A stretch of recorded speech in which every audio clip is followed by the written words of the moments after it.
Salman sir ने वापस मुझे बुलाया and I think that was one of the biggest moments in my life. आजकल जैसे ट्रोलिंग बड़ी चलती है, तो उसको कैसे मैनेज करते हैं आप? कई लोगों का कमेंट्स आपने देखा होगा कि लुक लाइक्स पे कि सस्ता Akshay Kumar this and that. मैं हालांकि उससे ऑफेंड नहीं होता क्योंकि वो करोड़ लेते हैं तो मैं लाख लेता हूँ, तो मैं सस्ता ही हुआ। जोर जोर से बोल के लोगों को स्कीमें बता दे। कपिल शर्मा शो में आपकी फर्स्ट पे आउट क्या था? भूल भुलैया मैंने देखी और उससे मैं इंस्पायर हुआ, एक दो डायलॉग्स बोल के। कटी कटी रात को यहाँ घूमने से ना अच्छा नहीं होता है कटी। इंडस्ट्री जो दिखती है वैसी होती नहीं है, ये क्यों कहते हैं? बिकॉज आपने तो एक्सपीरियंस करा है वो सारा। अक्षय कुमार अगर इस सिचुएशन में होते तो क्या करते? पिक्चर देखी मैंने अक्षय सर की और जैसे मैंने मिमिक किया तो दोस्तों को बहुत मजा आया, सुनो रे एग्जैक्ट कर रहा है, सेम कर रहा है, सेम कर रहा है, तो वो पॉपुलर हो गया और वो मेरी पर्सनैलिटी पे बिल्कुल मैच हो गया। कोई सर ड्रीम कैरेक्टर जो आपने कभी सोचा हो कि अगर मुझे कभी प्ले करने का मौका किसी ने दिया तो शायद मैं ये करना चाहूंगा? नमस्कार दोस्तों, आज हमारे सामने दो चेहरे, एक तरफ है मोदी जी, एक तरफ है गहलोत साहब। हम दोनों से सवाल पूछेंगे। कपिल शर्मा शो को पसंद बहुत करते हैं, उसके पीछे में जो मेहनत और जो टीम काम करती है उस चीज को सक्सेस बनाने के लिए, तो वो थोड़ा सा आप बताइए। मेरे जैसा ठीक ठाक खिलाड़ी अगर कपिल शर्मा जैसी टीम का हिस्सा बन जाए,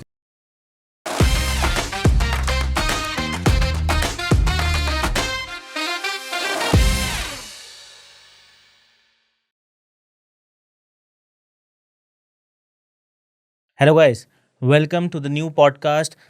Today we are going to shoot this new podcast with one of the biggest mimicry artist and जो कि हैं फिट और देते हैं हिट पे hit, that is none other than Vikalp Mehta. कैसे सही हैं कह भाई? रहे हैं सर। बहुत बढ़िया, कैसे हैं आप? बस एकदम बढ़िया। आपको कैसा लग रहा है जज्बात पे आके? बहुत अच्छा लग रहा है और एक पॉजिटिव वाइब आ रही है यहाँ से। बहुत बढ़िया, आपने ब्यूटीफुल स्टूडियो आपने बनाया है। थैंक यू भाई, thank you. I am very looking forward to this podcast. Thank you, thank you. आप सबसे पहले अपनी जो एक बेसिक जर्नी रही है आपकी, बिकॉज बहुत सारे लोगों के इंस्पिरेशन है आज की डेट में। आप बहुत सारे लोग आपकी तरह बनना चाहते हैं, बहुत सारे लोग आपको एक देखते हैं कि हम अगर मिमिक्री बहुत छोटे छोटे लेवल पे लोग कर रहे हैं, बट उस लेवल से आज आप इस लेवल तक पहुँचे हैं, तो उसके पीछे का जो एक सफ़र है ना, वो थोड़ा सा एक हमारी ऑडियंस को आप बताइए उसके बारे में। तो मैं राजस्थान से हूँ, पाली मारवाड़ से।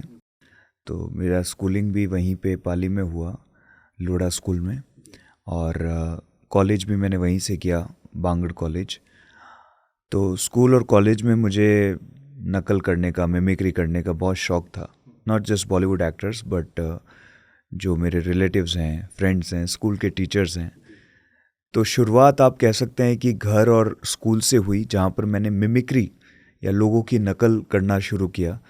जहाँ पर पहले तो मैं, जब इंटरवल होता था 4-5 पीरियड के बाद जब इंटरवल होता है, तो सारे दोस्त मेरे आसपास में आके खड़े होते थे और मैं टीचर्स की नकल करता था, तो उन्हें बड़ा मज़ा आता था। और कई बार तो ऐसा होता था कि टीचर्स मुझे, दूसरे टीचर्स दरवाज़ा बंद कर देते, बोले विकल्प आजा, वो वाले सर की करके बता, वो वाले मैडम की करके बता। फिर जब घर में फंक्शंस वगैरह होते थे, वेडिंग्स होती थी, तो मेरे मामा चाचा जो भी हैं फैमिली में, तो उनका मैं मिमिक्री किया करता था। फिर जब 2006-7 के आसपास की बात है, जब बहुत सारी फिल्में अक्षय जी की आई, और जैसे जब मैंने समझना शुरू किया, थोड़ा फिल्में और ज़्यादा फोकस होकर देखना शुरू किया, तब मुझे बहुत मज़ा आया उनकी फिल्में देखने में। भूल भुलैया, वेलकम, हेरा फेरी, उस वक्त ये सारी फिल्में, स्पेसिफिकली भूल भुलैया मैंने देखी और उससे मैं इंस्पायर हुआ। तो तब मैंने ऐसे ही ट्राई किया दोस्तों के सामने कॉलेज में कि एक दो डायलॉग्स बोल के। भूल भुलैया वाले? भूल भुलैया वाले कौन से एक आप थोड़ा सा? गटी कटी गोटी गोटी रात को यहाँ घूमने से ना अच्छा नहीं होता है गटी। तो दोस्तों को बड़ा मज़ा आया, लेकिन उस वक्त सिर्फ ये एक छोटा सा शौक जैसा था कि कुछ पता नहीं था कि इसको करियर या प्रोफेशन बना सकते हैं, या ऐसा कुछ दिमाग में था नहीं। देन फिर करते करते कुछ शादियों में, यहाँ वहाँ, फैमिली मेम्बर्स, फ्रेंड्स में परफॉर्म किया। फिर ऑडिशंस का पता चला कि एंटरटेनमेंट के लिए कुछ भी करेगा, जो सोनी चैनल पे आता था, उसके ऑडिशंस का पता चला। तो वो अहमदाबाद में पहली बार मैंने लॉ कॉलेज में ऑडिशन दिए 2009 में। Then I got selected. तो वहाँ से फिर मुंबई का वो पहला टीवी शो, सो वो सितंबर 2009 सो 15 साल उस बात को हो गए।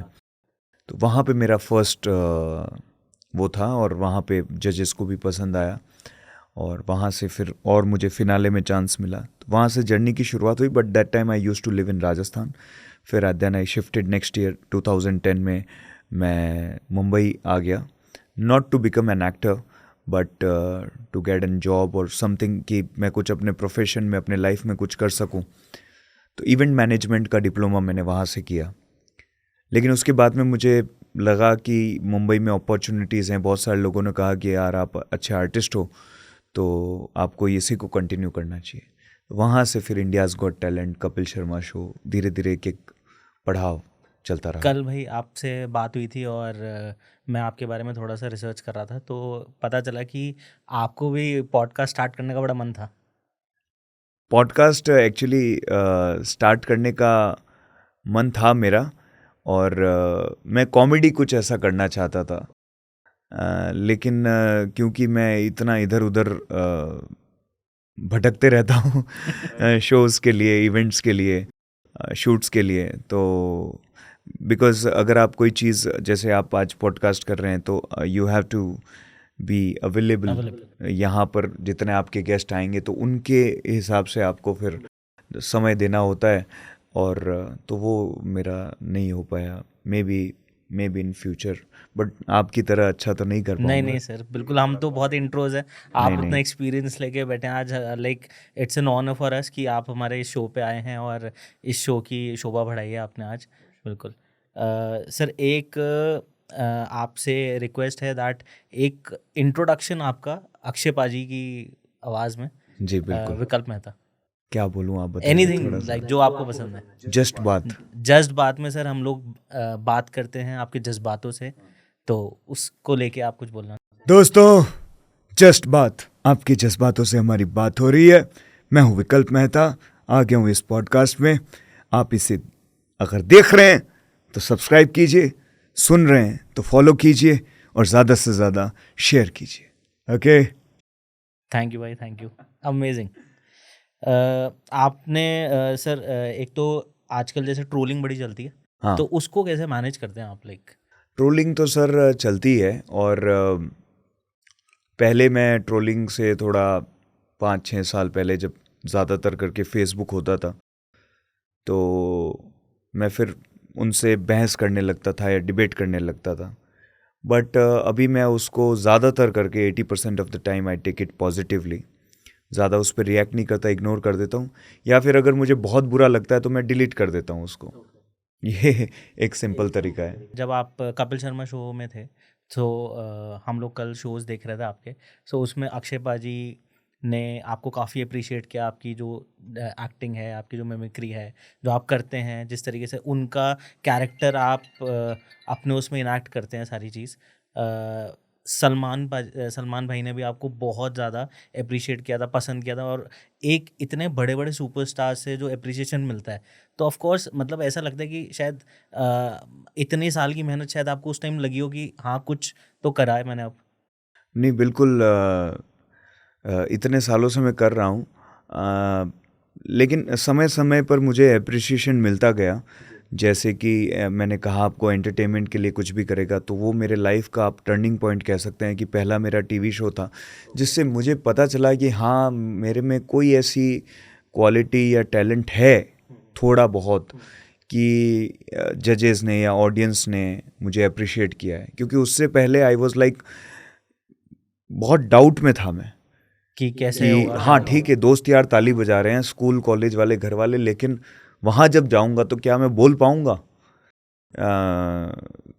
कहीं मैं अटक गया तो बहुत सारे सेल्फ डाउट्स थे। एक फोबिया भी होता है काफ़ी लोगों को, बहुत फोबिया। तो उससे पहले मैंने कुछ स्टेज पे या कोई ड्रामा या कोई थिएटर या कोई स्टेज परफॉर्मेंस ऐसा कुछ खास किया नहीं था पाली में रहते हुए। तो वो मेरा फर्स्ट था। तो वहाँ से बहुत सारे मिथ्स अपने सेल्फ डाउट के ब्रेक हुए कि नहीं, हाँ कुछ है। तो उसके बाद में एप्रिशिएशन धीरे धीरे करके मिलता गया कि कॉमेडी सर्कस में जब मैं आया 2012 में, उन्होंने अप्रिशिएट किया। फिर इंडियाज़ गॉट टैलेंट में 2014 में, तो वहाँ पे बहुत एप्रिशिएशन मिला, उससे लोग बाग मुझे जानने भी लगे।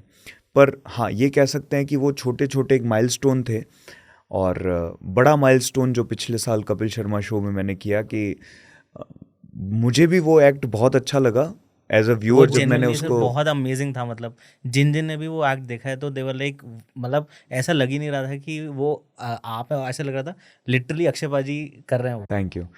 तो वही वो कि सलमान सर ने वापस मुझे बुलाया and I think that was one of the biggest moments in my life कि इतने बड़े, एक तो Kapil Sharma show one of the biggest biggest, TV shows, बिल्कुल। उसमें Salman Khan biggest TV stars, तो उन्होंने जब मुझे बुलाया तो वो मोमेंट किसी भी आर्टिस्ट के लिए, सिर्फ मेरे लिए नहीं, कि कोई भी मिमिक्री आर्टिस्ट होगा, कोई कॉमेडी, कोई एक्टर होगा, उसके लिए कि सलमान खान या शाहरुख खान या अक्षय कुमार या अजय देवगन ऐसा, या अमिताभ बच्चन सर, ऐसे इंसान पर्सनालिटी बुला के अगर आपको सबके सामने अप्रिशिएट करेंगे तो ये सबसे बड़ा, किसी भी अवार्ड से ज़्यादा बड़ा, तो वो सबसे बड़ा moment. Yes, you are absolutely right. Ranveer Singh ने भी आपको काफ़ी पसंद किया, काफ़ी अप्रिशिएट किया आपकी सारी चीज़ें। जी वो भी मैं पढ़ रहा था कहीं पे, आपने बता रहे थे आप किसी को। जी बिल्कुल। तो रणवीर सिंह का जब रोहित शेट्टी, रणवीर सिंह वो सब आए थे तो उनको भी काफ़ी मज़ा आया एक्ट देखने में। और फिर after that act got over, उसके बाद में रणवीर सिंह और सब लोग आए और उन्होंने बोला कि वाह यार आप बहुत बढ़िया करते हो, दिस एंड दैट। तो वो मुझे ऑलमोस्ट कपिल शर्मा जी के जितने भी एपिसोड्स मैंने 8-10 एपिसोड्स इस लास्ट सीज़न में किए, तो मुझे टचवुड की ये सारे जो गेस्ट हैं, जो भी सेलिब्रिटी गेस्ट आते हैं, उनकी तरफ से काफ़ी अप्रिसिएशन मिला मुझे। सर कपिल शर्मा शो में जैसे लोग पसंद बहुत करते हैं, बट काफ़ी सारे लोगों को शायद ये पता नहीं कि उसके पीछे में जो मेहनत और जो टीम काम करती है उस चीज़ को सक्सेस बनाने के लिए, तो बिल्कुल वो थोड़ा सा आप बताइए सर ऑडियंस को हमारी। बिल्कुल सर, ये बहुत अच्छी बात आपने कही। और मैं ये मानता हूँ कि जैसे क्रिकेट की अगर बात हो तो कोई अगर अच्छा खिलाड़ी अगर ख़राब टीम में चला जाए तो वो शायद अच्छे से परफॉर्म नहीं कर पाएगा, या फिर परफॉर्म करते करते थोड़ी देर के बाद शायद वो थोड़े मैचेस के बाद में उतना अच्छा नहीं। सेम थिंग विथ यहाँ पे कि अगर एक ठीक ठाक खिलाड़ी, मेरे जैसा ठीक ठाक खिलाड़ी अगर कपिल शर्मा जैसी टीम का हिस्सा बन जाए तो वहाँ के जो राइटिंग टीम है, डायरेक्शन टीम है, फिर कपिल पाजी का जो इन्वॉल्वमेंट होता है उसमें, कि जैसे वो ट्रीट करते हैं आर्टिस्ट को, छोटी सी चीज़ भी अगर वो समझा दें तो फिर वो आपके लिए बहुत पॉजिटिवली काम करती है स्टेज पे। रिहर्सल्स बहुत बार होती है, फिर आपके जो को एक्टर्स होते हैं जैसे कीकू सर हैं, कृष्णा सर हैं, खुद कपिल भाई हैं, तो मतलब दे आर लाइक इंस्टीट्यूशंस, चलते फिरते वो इंस्टीट्यूशन है कॉमेडी के, इतने बड़े वो कलाकार हैं। तो उनके साथ में ही काम करके आपका जो परफॉर्मेंस है वो इनहेंस हो जाता है। तो ये बहुत मेहनत लगती है sir, and they are like, वो बहुत बहुत मेहनती टीम है, अमेजिंग टीम है। और मैं तो बहुत अपने आप को खुशकिस्मत मानता हूँ कि मुझे इतना मौका मिल गया। तो मैंने फेमस होना तो एक अलग बात है, लेकिन मैं बहुत सारी चीज़ें सीखी कपिल शर्मा शो में रहते हुए। मैंने जितने चीज़ें सीखी, मुझे लगता है कि किसी फिल्म इंस्टीट्यूट में जाकर अगर कोई सीखेगा, ऑफ कोर्स उसकी एक अलग बात है, पर मैंने बहुत कुछ सीखा वहाँ पर। और फिर मुझे अपॉर्चुनिटी मिली, मैं कपिल सर की टीम के साथ यूएस अमेरिका में हमने 1 महीने का टूर किया था लाइव शोज़ का। तो उस वक्त और मुझे बहुत सारी चीज़ें सीखने को मिली, क्योंकि उस वक्त और मैं उनके पर्सनल लाइफ में, इवेंट्स में वो कैसे प्रिपरेशन करते हैं, कैसे परफॉर्म करते हैं, वो सब। एंड मैं सर ये कह सकता हूँ कि मैंने अभी तक जितने भी आर्टिस्ट के साथ काम किया है, एज ए फैन मैं आपको बता रहा हूँ कि कपिल शर्मा का जो टैलेंट है, कपिल भाई का टैलेंट को कोई, मुझे नहीं लगता कोई बीट कर सकता। उनकी टाइमिंग भी सर बहुत अमेजिंग रहती है। अमेजिंग। मैंने जो लाइव शो में उनकी, मतलब ये जैसे सचिन तेंदुलकर जी का जो टैलेंट है वो शायद ही कोई और सचिन तेंदुलकर लाइक आए। He is known for the god of cricket, so Yes, the हाँ। God of comedy we can say that. Kapil Sharma. तो उन्होंने सर वो, जैसे कि बाकी artist 15 minute, 20 minute, 25 minute stage पे परफॉर्म करते हैं नॉन स्टॉप, आप उनको 2 घंटे परफॉर्म करवाइए, लोग हंस रहे हैं, एंजॉय कर रहे हैं, नाच रहे हैं, क्योंकि वो कॉमेडी भी कर लेते हैं। मतलब कॉमेडी तो वो करते ही है सबसे बढ़िया, गाना भी, सिंगिंग भी वो करते हैं, लाइव परफॉर्मेंस। सारी चीज़ें, मतलब इज़ अ कंप्लीट पैकेज। तो इतना कुछ सीखने को मिला सर कि मज़ा आ गया। एक चीज़ जो बहुत इम्पोर्टेंट है आज इंडस्ट्री में, दैट इज़ जो जितने भी मिमिक्री आर्टिस्ट हैं, जी। पहले इतनी उनको ना वैल्यू मिलती थी, ना रेपुटेशन मिलती थी, ना उनको इतनी इज्जत कहीं दी जाती थी, कहीं ऑफ वो कोर्स। जाते थे। बट पिछले हम देख रहे हैं 5-7 साल का जो ट्रेंड है, उसमें ये बहुत ज़्यादा ग्रोथ हुई है। तो एक तो वो चीज़, प्लस आज जैसे आप लोगों को वो लोग देखते हैं तो इंस्पायर होते हैं, तो उनके लिए क्या मैसेज होगा कि क्योंकि आज की डेट में क्या है, सबको हथेली में सरसों चाहिए, मतलब इमीडिएट इंस्टेंट सक्सेस चाहिए, है ना? तो वो ये नहीं देखते कि उसके पीछे में जिस सामने वाले ने इतनी मेहनत करी है वो क्या है। तो उनके लिए क्या मैसेज आप देना चाहेंगे to all the mimicry artist in the industry?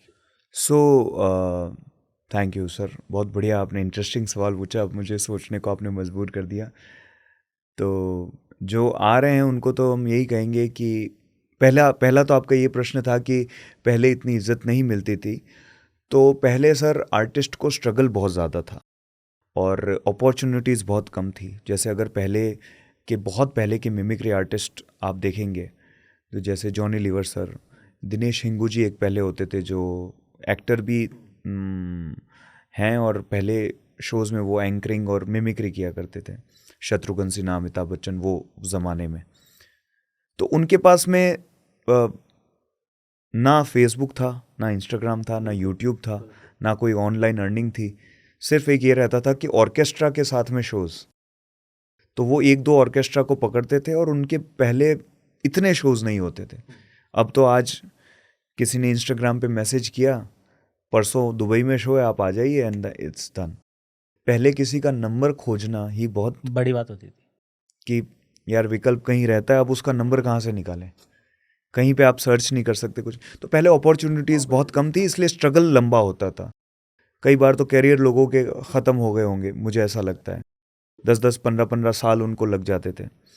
अभी अपॉर्चुनिटीज़ बहुत ज़्यादा हो गई है, प्लेटफॉर्म ईजी हो गया है कि अगर मेरे पास टैलेंट है तो मुझे कहीं जाने की ज़रूरत नहीं है कि मुंबई ऑडिशन देने जाना है। मैं अपना मोबाइल खोलूँगा और उसमें I can record my self, जो मेरा टैलेंट है, डांस, सिंगिंग, मिमिक्री, जो भी, और उसको फिर मैं दुनिया पसंद करेगी तो आप वायरल हो सकते हैं। राइट। तो एक मेरे फ्रेंड हैं दीपेंद्र करके, तो उन्होंने टाइगर श्रॉफ का एक वो डायलॉग बोला था, छोटी बच्ची हो गया, छोटी बच्ची हो गया। इतना वो वायरल हो गया था। तो उस वक्त तो वो अपने शहर भोपाल के पास जहाँ वो रहते हैं। तो ये एक सोशल मीडिया पावर की ऑफ पावर सोशल है। मीडिया। उसके बाद में ये है कि इज्जत इसलिए कि अब इवेंट्स इतने होने लगे हैं, brand collaborations, online promotions, everything. तो जब आप एक अपना टैलेंट दिखा देते हो तो लोग आपकी इज्जत करने लगते हैं। तो ये है। और अभी जो आर्टिस्ट नए आ रहे हैं, मैं उनको यही कहूँगा कि आपको ओवरऑल आर्टिस्ट होना पड़ता है, सिर्फ टैलेंट से काम नहीं होता है। कि आपको अपने आप को मार्केटिंग भी होनी चाहिए, आपका relations with your clients, your audience, जो आपके चाहने वाले हैं उनके साथ में। तो ये सारी चीज़ें आप जब सीख जाते हो तो उसके बाद में आप अच्छे आर्टिस्ट बन सकते हैं। कई लोगों को सिर्फ ये लगता है कि यार सिर्फ हम कैसे भी करके हम इंस्टाग्राम पे वायरल हो जाएं, एंड तो I don't believe in that. I believe कि अगर आपको थोड़ा लंबा चलना है, लंबी रेस का घोड़ा बनना है, तो आपको पहले तो you have to develop your talent, ताकि इंस्टाग्राम पे आपकी रीच आए ना आए, चाहे टिकटॉक बंद हो जाए, लेकिन आप सस्टेन कर पाओ। इसके लिए आपको अपने में ऐसी 2-4 क्वालिटीज़ डेवलप करनी पड़ेगी कि फिर उनके पास में कोई ज़्यादा ऑप्शंस ना रहें कि नहीं हमको तो इसको लेना ही पड़ेगा, क्योंकि इसका कोई there is no other alternate. अब पाजी इलेक्शंस आ रहे हैं 24। जी जी, एक पॉलिटिकल क्वेश्चन आपके साथ में, बिल्कुल बिल्कुल। किसको सपोर्ट करते हैं, कर रहे हैं?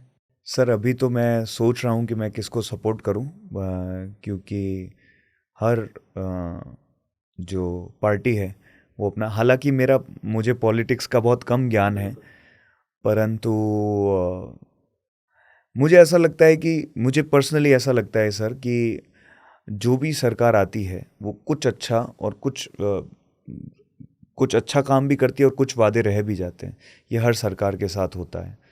तो हमें जो अच्छा काम करे उसको सपोर्ट करें, और जो अगर वो अच्छा काम करते हुए, अगर वो बीजेपी है या कांग्रेस है, लेकिन अगर वो कुछ काम नहीं कर रही है तो हमें उस पे सवाल ज़रूर उठाना चाहिए। ये थोड़ा सा मुझे लगता है कि सवाल ज़रूर उठाना चाहिए।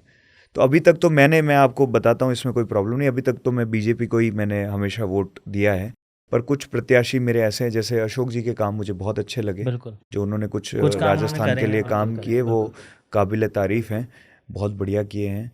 और कुछ हमारे जो लोकल, जैसे मैं पाली से हूँ तो वहाँ पे कुछ कांग्रेस प्रत्याशी हैं, वो भी बहुत बढ़िया। हमारे वहाँ के जो बीजेपी लीडर हैं वो भी बहुत बढ़िया उन्होंने काम किया है। तो मैं तो पार्टी से ज़्यादा लीडरशिप पे जाना जो चाहिए। है वो जैसे मैं नितिन गडकरी जी को सुनता हूँ तो उनको सुन के मुझे बहुत अच्छा लगता है। तो ये है सर कि अभी तक मैंने बीजेपी को वोट दिया, लेकिन अगर अच्छे लीडर कांग्रेस के होंगे, हैं जैसे बहुत सारे लीडर्स, तो I don't mind giving them vote also. एक सर आपके मुंह से mimicry BJP and Congress, like अगर मोदी जी एंड अशोक गहलोत जी कुछ कॉन्वर्सेशन कर रहे हैं, मैं कहीं सुन रहा था और वो बहुत ही इंटरेस्टिंग था जो आपने बताया था, तो वो एक चीज़ रिपीट करते हैं सर। आप मरवाओगे मुझे, कोई बात नहीं, कोशिश करते हैं sir. I am not that perfect but I will try. तो नमस्कार दोस्तों, आज हमारे सामने दो चेहरे, एक तरफ है मोदी जी, एक तरफ है गहलोत साहब। तो हम दोनों से सवाल पूछेंगे। तो मोदी सर, आप ये बताइए कि आप कितने बजे उठते हैं, क्या आपकी दिनचर्या रहती है, और क्या है, थोड़ा सा हमारे दर्शकों को बताइए। देखिए अक्षय जी,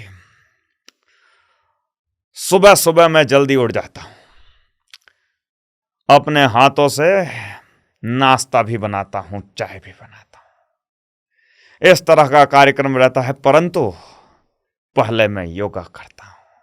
बोलो वाह मोदी जी वाह। Very nice, very nice. Gehlot साहब, आपकी दिनचर्या।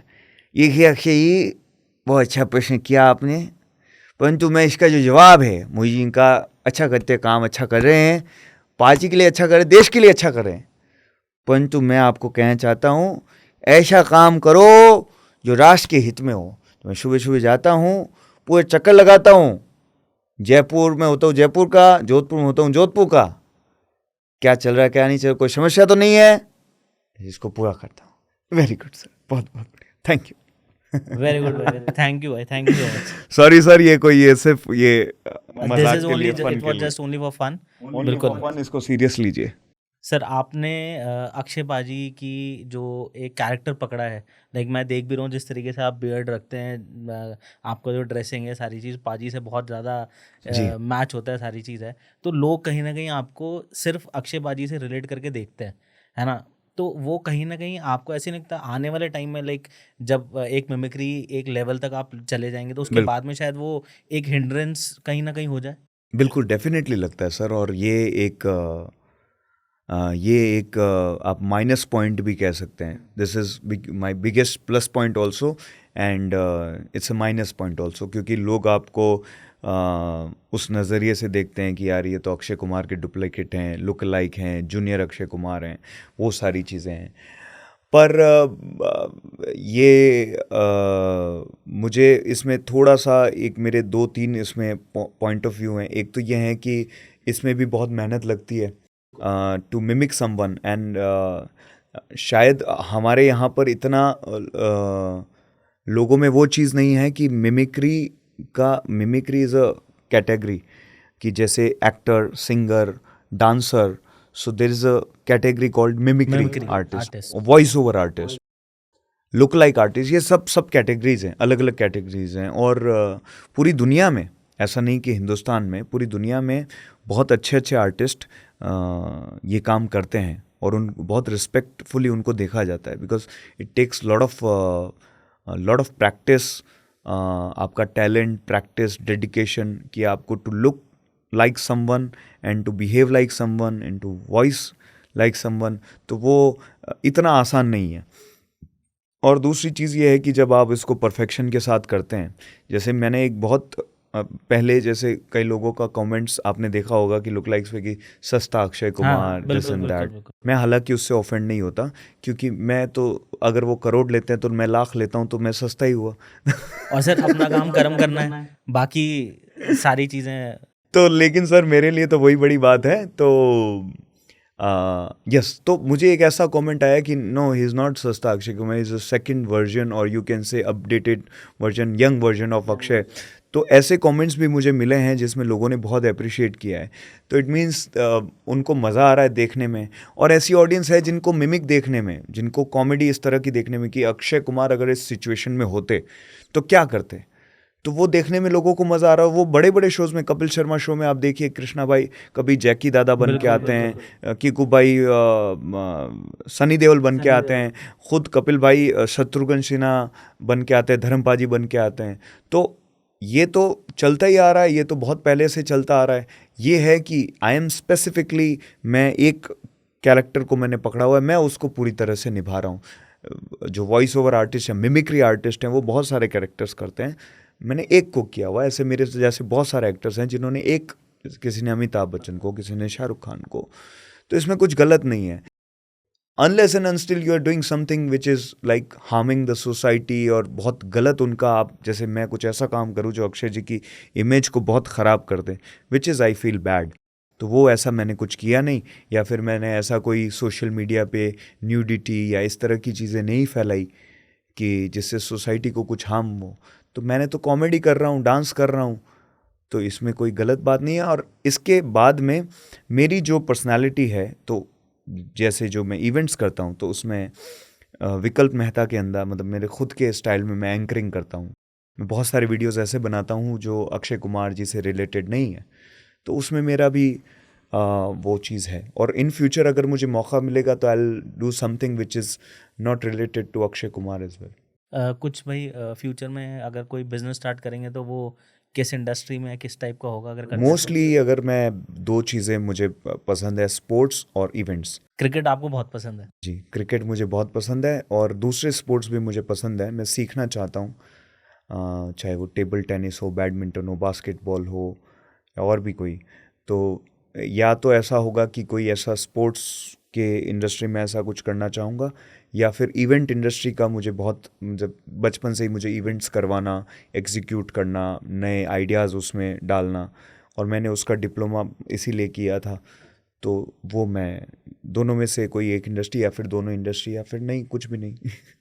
सबसे पहले बाजी आपको अक्षय बाजी का कैसे आया था कि मेरे को इनकी ही मिमिक्री करनी है, या कुछ ऐसा कुछ इंसिडेंट हुआ कि एकदम स्टार्ट? वही कि मैंने जैसे आपको बताया था कि पिक्चर देखी मैंने अक्षय सर की, और जैसे मैंने मिमिक किया तो दोस्तों को बहुत मज़ा आया, सुनो रे एग्जैक्ट कर रहा है, सेम कर रहा है, सेम कर रहा है, और करके बता। तो वो पॉपुलर हो गया, और वो मेरी पर्सनैलिटी पे बिल्कुल मैच हो गया, मैच हो गया। मैच हो गया। तो इसलिए फिर मैंने उसको, और जब मुझे भी ऐसा लगा कि बहुत सारी चीज़ें मैच कर रही है। मैं कल एक वीडियो देख रहा था आपकी कि एक पर्सनल लाइफ से रिलेटेड एक चीज़ आप बता रहे थे किसी को, और आज आप इतने बड़े एक सुपरस्टार हैं, एक आर्टिस्ट हैं, तो फेम जब मिलता है, लड़कियां जब आती हैं ऑटोग्राफ के लिए, फोटोज़ के लिए, तो कैसा लगता है पहले अच्छा के लगता टाइम है। में और अब में डिफरेंस? लड़कियाँ आती है तो अच्छा ही लगता है, पहले भी अच्छा लगता था, अभी भी अच्छा। लड़कियाँ आती है, लड़के आते हैं, बुज़ुर्ग लोग आते हैं, सब आते हैं, अच्छा लगता है सर। और मुझे कभी कभी ऐसा, मैं इमोशनल भी हो जाता हूँ। चश्मा पहना हुआ होता है तो दिखता नहीं है, लेकिन कुछ ऐसे शोज़ होते हैं, साल में एक दो शोज़ ऐसे होते हैं जब मैं अपना पुराना दिन याद करता हूँ। और ऐसा कोई मेरा स्ट्रगल नहीं रहा, मैं ऐसा कोई इमोशनल स्टोरी नहीं बनाऊँगा, क्योंकि है नहीं मेरी ऐसी कोई स्ट्रगल वाली स्टोरी। लेकिन मुझे ऐसा लगता है कि यार lot of people are coming and taking pictures with me, इतना मेरा है, तो मुझे बहुत अच्छा फील होता है। यही तो है जो एक आर्टिस्ट को चाहिए। और इससे डर भी लगता है कि यार, पर मैं उसको थोड़ा मैनेज करने की कोशिश करता हूँ, क्योंकि ये तो फेम है सर, तो आज नहीं तो कल चला जाएगा।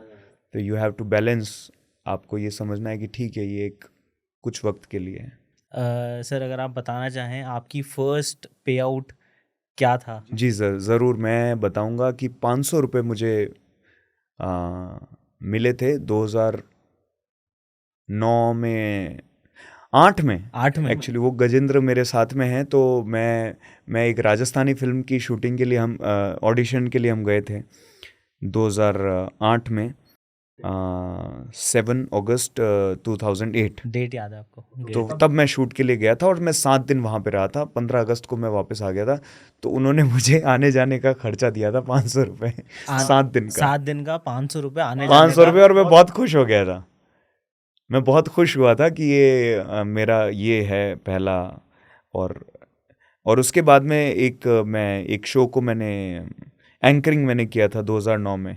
तब भी मुझे 500 रुपये उसमें मिले थे। तो वो ये मेरी पहली इनकम। फिर जब मैं मुंबई गया तो जो मैंने एंटरटेनमेंट के लिए कुछ भी करेगा तो पहला चेक उन्होंने 10,000 रुपीज़ का। मुंबई में आपको कितने साल हो गए? अभी सर हो गए 14 साल। 2010 में मैं आया था, 2024 हो गया। फिल्म का भाई, कोई फिल्म्स के आगे प्लान्स? फिल्म का सर ऐसा है कि 2-3 जगह मैंने ऑडिशंस दिए थे, लेकिन 1-2 वेब सीरीज़ के लिए मुझे वो हुआ था, लेकिन वो फिर मुझे ठीक नहीं, मेरा मतलब जॉनर नहीं लगा आपको कि हाँ शायद मैच नहीं हो मेरे रहा? हिसाब से मैच नहीं हाँ। हो रहा था। फिर 1-2 छोटे मोटे मैंने प्रोजेक्ट्स किए थे, लेकिन उसमें मुझे इतना मज़ा नहीं आया। तो फिर अब मुझे जैसे अगर कोई आता है तो बहुत सारे छोटे छोटे ऑफर्स, अभी तक कोई मुझे बड़ा ऑफ़र हुआ नहीं कुछ ऐसा कि कोई बड़े प्रोडक्शन हाउस से कुछ बड़ा। तो अगर बड़ा कुछ ऑफ़र होगा, अगर उन्हें लगेगा कि इसको लेना चाहिए और होगा, तो मैं ज़रूर जाऊंगा। लेकिन अभी मैं छोटे, ऐसा नहीं कि मैं नहीं करना चाहता, बट ऐसा है कि मैं दूसरी चीज़ों में इतना व्यस्त हूँ कि फिर 10-15 दिन मैं प्रोजेक्ट के लिए दे नहीं पाता हूँ जिससे कुछ रिटर्न ना आए। जैसे 1-2 राजस्थानी फिल्मों के लिए मैंने हाँ कहा था, फिर वो फिल्म रिलीज़ नहीं होती है, अच्छे तरीके से नहीं होती है, आउटकम उसका अच्छा नहीं आता, तो आपको लगता है कि आपने अपना समय ज़ाया किया। आगे अगर सपोज आप कोई मूवी करते हैं तो किस टाइप की मूवीज करना आप पसंद करेंगे? सर मेरा तो ये है कि कॉमेडी। कॉमेडी मूवी मुझे करना ये है। लेकिन अगर कॉमेडी हो या कोई मतलब पता नहीं, आई डोंट नो, लेकिन साइंस फिक्शन फिल्म का मुझे देखने में बड़ा मज़ा आता है। कोई सर ड्रीम कैरेक्टर जो आपने कभी सोचा हो कि अगर मुझे कभी कुछ प्ले करने का मौका किसी ने दिया तो शायद मैं ये करना चाहूँगा? ऐसी फिल्में जो जैसे कि टाइम ट्रैवल है, पुनर्जन्म की फिल्में हैं, फ्यूचरिस्टिक थोड़ा एंड सा आपको फास्ट ऐसे बोथ। लगेगा कि but I watch lot of these kind of movies. तो मुझे ऐसी फिल्में बहुत पसंद हैं। और कॉमेडी ऑफ कोर्स, कॉमेडी जैसे कि भूल भुलैया है, हेरा फेरी है, इस तरह की जो फिल्में हैं। एक थोड़ा मुझे ऐसी फिल्में भी पसंद आती है जो जिसमें थोड़ा ठहराव हो, जैसे कि ये स्वदेश, शाहरुख सर की स्वदेश है, वो मुझे बहुत पसंद है। Amazing movie. तो ऐसी जो ठहराव वाली फिल्में हैं, वैसे भी अगर अब ऑप्शन तो तब होना जब मैं कोई बहुत बड़ा वो हूँ सितारा की, मेरे को अभी तो मुझे ऑफर ही नहीं आया, तो जो आएगा मैं हो पकड़ सकता है आप आ लूंगा। जाए सर। हो सकता है, देख रहे हो तो ले लीजिए।